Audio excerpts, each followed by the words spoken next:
let's examine the top queen traps in the Scandinavian defense. Here's the first one. White begins with the move pawn to e4, and black responds with pawn to d5. This opening is known as the Scandinavian defense, where black immediately challenges the center by attacking the pawn on e4. Now in this position, many players choose to develop their knight to f3. However, this is not a good move. It is a mistake. By doing so, white allows black to capture the central pawn while simultaneously attacking the knight, gaining a tempo. So, black captures the pawn, and now white develops the knight to g5. This was the main idea behind playing knight to f3 earlier. Additionally, this knight is also targeting the weak f7 square in black's position. If black gets greedy and tries to hold on to the pawn by playing knight to f6, white can respond with pawn to d3, luring black into capturing another pawn.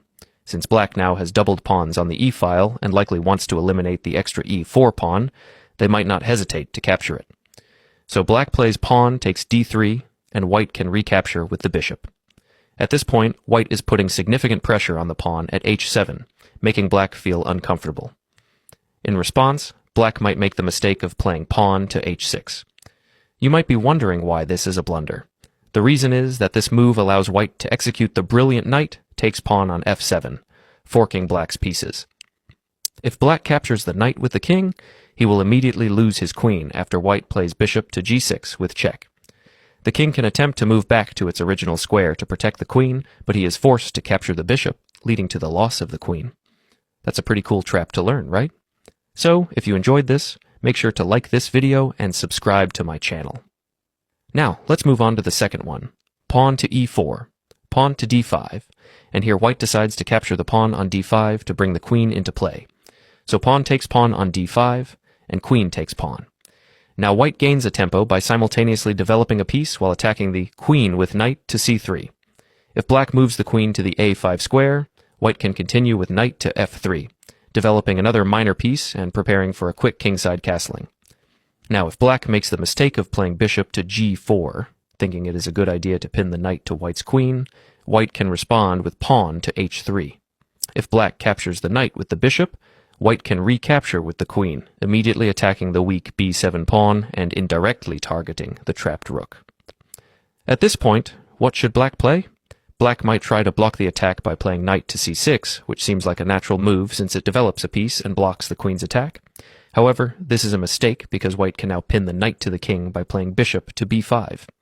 Now, the knight is under double attack from white's pieces and is only protected once by black's pieces.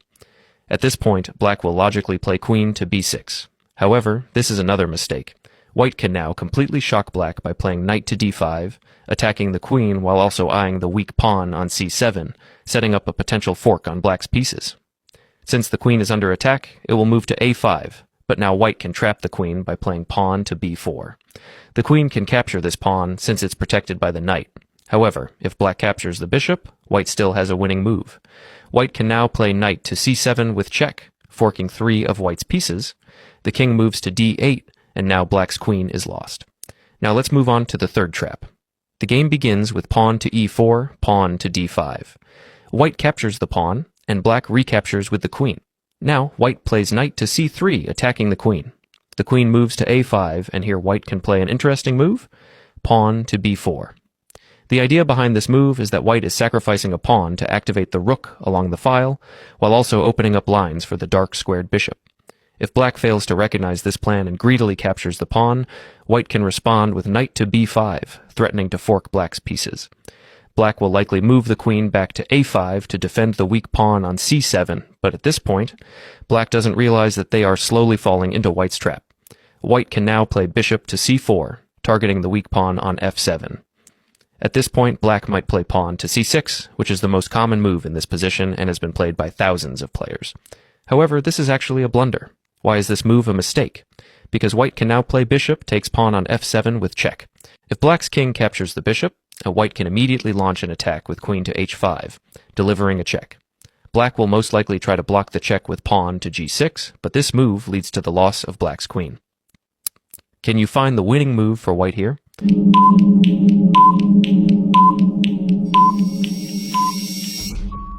The answer is knight to d6 with check. This move not only checks the black king, but also creates a discovered attack on black's queen. After black plays pawn takes knight, white can simply capture the queen, securing a winning position. Of course, there may be other possible variations in this trap, but this is the main idea behind it. Black may not always play exactly as shown here, but to understand how to handle different variations, stay tuned for my upcoming video, where I will cover the Scandinavian defense in detail. Now, let's move on to the fourth trap. This time, we will see how to trap white's queen in the Scandinavian defense. The game begins with pawn to e4, pawn to d5. White captures the pawn, and now, since our goal is to trap white's queen, we do not want to bring out our queen to recapture. Instead, the best move here is knight to f6, attacking the pawn with the knight. White might respond with pawn to d4, which appears to be a natural and logical move, so you should capture the pawn, and white might respond with pawn to c4, attacking the knight and gaining a tempo. Instead of retreating the knight to f6, you should move it to b4. However, this is actually a mistake. It is not a strong move because if you play this against grandmasters or highly experienced players, you might lose the game. So, only try this trap against opponents who are not advanced in chess. Why is knight to b4 a mistake? Because it allows white to play queen to a4, delivering a fork. Now what should you do? You should play knight from a8 to c6, blocking the check while also defending the attacked knight on b4. At this point, white will most likely play pawn to a3, attacking the knight once again. So you should move your knight to the a6 square. At this point, white might feel confident, thinking they can win black's knight by playing pawn to d5. So white plays pawn to d5, attacking the pinned knight. Since the knight cannot move, white believes black has no good options here. However, instead of panicking, you should play knight to c5 first, attacking white's queen. White, wanting to maintain the pin on the knight to eventually capture it with the pawn, will likely move the queen to b5. But this is a mistake because now black can play pawn to e5. What is the idea behind this move? It helps open up lines for the dark squared bishop while also providing defense to the attacked knight. White will capture the knight with pawn takes knight. While it may initially appear that you have lost a knight for nothing, take a closer look at the position. White's queen is somewhat trapped on the side of the board because it doesn't have access to either of these two squares. The only available squares for white's queen are these two, but you can now control those squares as well. Notice that you don't need to worry about this particular square since it is already being controlled by your dark squared bishop. While the knight is currently blocking it, the bishop can still gain control of the square whenever needed. Now let's focus on taking control of the other key square, which is a5. How can we do that? Black can play pawn to b6, and now white's queen is essentially trapped. Where can white's queen go? If it moves to the only available square, which is b4, it loses anyway. Black can then play knight to d3 with check, which also uncovers a discovered attack on the queen.